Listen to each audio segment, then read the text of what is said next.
Chers amis, bonsoir et bienvenue. J'ai le plaisir de vous saluer et de vous retrouver autour d'un auteur, d'un livre et d'un texte. Ce soir, je vais dire Marcel Jouhandeau pour son livre Éloge de la volupté.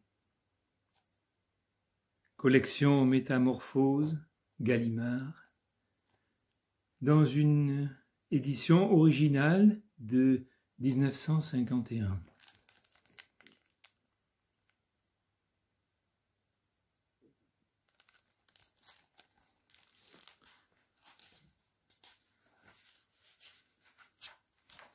J'ai choisi de vous dire ce soir le début de l'ouvrage.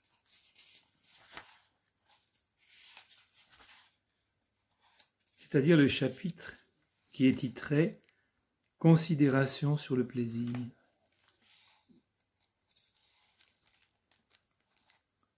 Parfois, quand tout me manque et m'ennuie, je songe. Il n'y a qu'elle qui ne m'ait pas trompé, qui m'ait tenu toutes ses promesses et davantage. Quel désir, quel rêve, quelle réussite je lui dois est bien réelle, palpable. Oui, ce n'est que là peut-être que j'ai connu sans restriction une sorte de plénitude.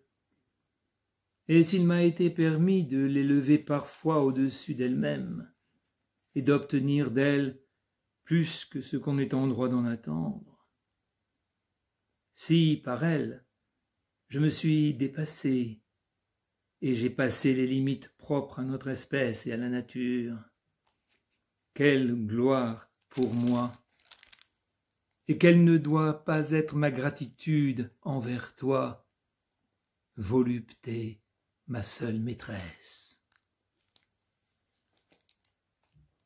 La volupté n'est pas à la disposition, à la portée de tout le monde. Ceux qui médisent d'elle ne la connaissent pas. Elle leur est interdite. Son langage lui est propre. Il ne s'apprend pas et demeure intraduisible. Peu importe la beauté, si elle est froide et insensible. C'est le trouble que nous espérons, et de le répandre. La pratique de certaines voluptés change le corps en un étrange basilic. Si je renonce un jour à la volupté, ce ne sera que par respect pour elle, de peur de la déshonorer, quand je ne serai plus qu'un objet d'horreur et de dégoût. Mais je ne la renierai pas.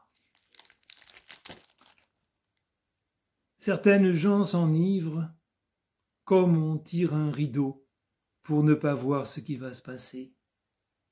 Quelle pauvreté! C'est un bonheur pour le regard de vivre dans la familiarité de formes somptueuses. Qu'il noue et dénoue à volonté, en attendant d'une rencontre imprévue l'étincelle dont le souvenir lui tiendra longtemps lieu d'extase. Il ne s'agit pas d'être reconnu pour soi-même dans ce commerce des membres qui ne concourt pas tout à fait à ce qu'on sait, mais de n'avoir pas déconsidéré la volupté, d'en avoir accru le prestige, l'attrait, la dignité aux yeux de son partenaire, le plus souvent un inconnu. Le sexe est une blessure dont les épanchements intermittents condamnent l'homme et la femme à un délicieux martyre.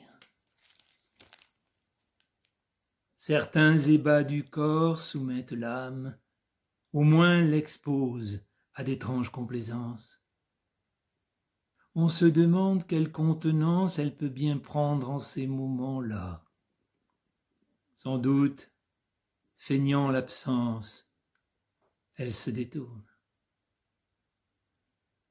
La volupté au-delà d'un certain degré vous laisse comme écorché, vif, la main du bourreau. Et vous voici obligé de paraître au milieu des gens qui ne constatent qu'à l'ardeur de vos yeux l'état violent d'où vous sortez. Peut-être certaines attitudes voluptueuses, justement parce qu'elles sont insupportables à la raison et incompatibles avec la dignité apparente, séduisent l'âme, qu'elle précipite d'un trait dans l'absurde. Et cette espèce d'ignominie qui est le climat des fous, disons, de l'innocence. La volupté, à ses confins, ressemble à une sorte d'aliénation de l'esprit que l'on subit, sans se croire déshonoré, parce qu'on n'y a pour témoin que son complice. Je vous remercie.